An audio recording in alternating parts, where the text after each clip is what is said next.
স্ত্রীর মর্যাদার দাবি নিয়ে এক যুবকের বাড়িতে ধর্নায় বসলেন যুবতী। মঙ্গলবার ঘটনাটি ঘটেছে মাথাভাঙা 1 নম্বর ব্লকের ছাট জোরপাটকি এলাকায়। ঘটনায় চাঞ্চল্য ছড়ায় এলাকায়। ঘটনার খবর চাউর হতেই ভিড় জমান স্থানীয় বাসিন্দারা। যুবতীর দাবি, 2 বছর আগে যুবকের সঙ্গে তার প্রেমের সম্পর্ক তৈরি হয়, দুজনে বিয়েও করে নেন। এরপর দুজনেই হায়দ্রাবাদে কাজ করতে যান। থানায় পরিবারের পক্ষ থেকে মামলা করে। সেই মামলার জন্য মাথাভাঙা থানায় নিজেদের ধরা দেন তারা। তাকে বাড়িতে নিয়ে আসতে চেয়েছিল, কিন্তু মিনারুল নামে অভিযুক্ত যুবক থানা থেকে ছাড়া পাবার পর পালিয়ে যায়। তাই স্ত্রীর অধিকারের দাবিতে ধর্নায় বসেছি বলে জানান যুবতী। কি নাম? মিনারুল মিয়া। মিনারুল মিয়া। তোমাদের বিয়ে কোথায় হয়েছে? বিয়ে 2 বছর আগে আমরা পালিয়ে বিয়ে করছিলাম মুসলিম শরীয়তে। তারপর বয়স হওয়ার পর রেজিস্ট্রি করছি। রেজিস্ট্রি কাগজ আমার কাছে আছে। তারপর বাড়িতে আসি, আসার বাড়ির লোক ডাকছে, বলছে যে মেনে নেওয়া হবে। সালিশে বসানো হয়েছে, মেনে নেওয়া হয় নাই। তারপর আমরা 6 মাস বাইরে গেছিলাম, 6 মাস ওইখানে কাটাই দিছি। 6 মাস ওইখানে থাকার পর বাড়ির লোক ফোন করছে, টিকিটও বানাই দিছে, প্লেনের টিকিট বানাই দিছে। আমরা তারপরে বাড়িতে আসছি, ওইখানে নাম শিকারপুরের ওইখানে আসি। ওইখানে টোটোতে করে আমরা আসতেছি। তারপর আমার স্বামীকে পুলিশ ধরে নিয়ে গেল। আমি বললাম যে আমিও যাবো, আমাকে ওইখানে ফেলে রেখে চলে গেলো। আমি কাঁদতে কাঁদতে থানায় গেছি। থানায় যাওয়ার পর সারাদিন ওইখানে ছিলাম। সারাদিনই ছিলাম, 9:30 অবধি ছিলাম। 9:30 অবধি থাকার পর বলতেছে তুই বাড়ি যা, আমাকে এখনই ছেড়ে দেবে। আমি কই না, আমি যাব না। বলে কি আমার বাবা মা এখনই নিয়ে আসবে, তারপর আমি তোকে নিয়ে আসবো। তারপর ওরা বুদ্ধি করে আমাকে বাড়িতে পাঠিয়ে দিল। বাড়িতে আমার বাবা আমার জন্য জেল কাটছে, কিডন্যাপিং কেসে 2 মাস জেল কাটছে। এই জন্য আমার বাড়িতে ঢুকতে দিচ্ছে না। তারপর পার্টি পঞ্চায়েত সবাই মিলে থানায় ফোন করলো। ফোন করার পর আমাকে থানায় নিয়ে গেল। থানায় নিয়ে যাওয়ার পর বাড়িতে শুনলাম যে সালিশে বসানো হবে।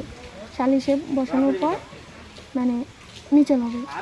তো বাড়িতে আনলো, আইনা মানে আমার বাবা মাকে চাপ দিল। আমার মা যে আমাকে নিয়ে আসলো। নিয়ে আসার পর পঞ্চায়েতে তুলে দিল। পঞ্চায়েত একটা বাড়িতে রাখলো। ওইখানে আমি 3-4 দিন ছিলাম। 3-4 দিন থাকার পর যখন আমার স্বামীকে ওইখানে থানায় ছিল, তখন বাড়ির লোক এসে নিয়ে যায়। নিয়ে যাওয়ার পর কোথায় রাখে আমি জানি না। তখন থেকে যোগাযোগ নেই। যোগাযোগ করার চেষ্টা করছি, কিন্তু ফোন তোলেনি আমার। মোবাইল সুইচ অফ করে রেখে দিছে। তারপর ওইখানে 3-4 দিন ছিলাম। ওই যে পঞ্চায়েত আমাকে ওইখানে রেখেছে। তারপর শুনি যে কোনো মিসল হবে না, তার জন্য আমি এখানে আসছি আমার স্বামীর জন্য। তোমার এটা কি স্বামীর বাড়ি? হ্যাঁ। তোমার নাম কি? রেশমা খাতুন। তোমার বয়স? 19 রানী। আর তোমার স্বামীর বয়স? 1 মাস পর 21 হবে। এখানে এসে কেউ দেখা পাইছো? না, মানে ওর আমার শাশুড়ি দেখা পাইছে। আমার মারধর করে বাড়ি পাঠা দিছে রাস্তায়। ভিতরে ঢুকছিলাম।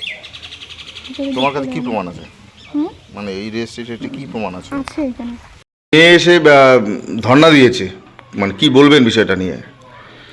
ধর্ণা দিয়েছে। এখন তো মেয়েটার সঙ্গে তো আমাদের পার্টির সঙ্গে সম্পূর্ণ কথা হয়েছিল যে এখানে মেয়েটা আসছে, এসে পার্টিকে জানাইছে, পার্টি বসার কথা বসছে।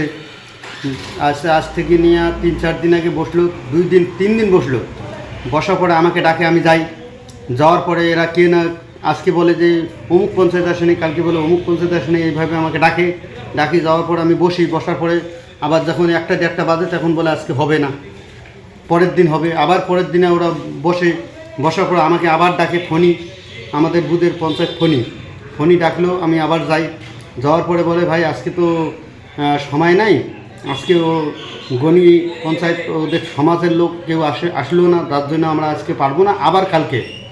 পরে আবার আগামী দিনে আবার এরকম বলতে গিয়ে পরে আবার টালবাহানা চলছিল। হ্যাঁ, টালবাহানা করতে আজকে 3-4 দিন হলো। 3-4 দিন হওয়ার পরে সভাপতি একদিন আসলো যে কালকে একদম বসা হবেই, যতবারই যে হোক না কেন কালকে বসা হবেই। তারপরে সভাপতি আসলো, সভাপতিকে বললাম, ফোনিকে ডাকলাম, বললাম কি না আজকে এটা সমাধান করে দেওয়া হবে, যে সমাধানের মধ্যে তোমার যখনই ডাকবো তখনই আসবে। এবার ওই সমাজের লোক আবার আইসি সাহেবকেও নাকি যোগাযোগ করছে যে তোরা বসে এখানে একটা ফয়সালা করে নাও। আমরা সেটাও করছি, ওদের কাছে বসার পরে ওরা কিন্তু আমাদেরকে সাহারা দেয়নি। এইভাবে তালবাহানা করতে আজকে এই 5-6 দিন হলো, হওয়ার পরে মেয়েটা আজকে আমাদের বাড়িতে আসে।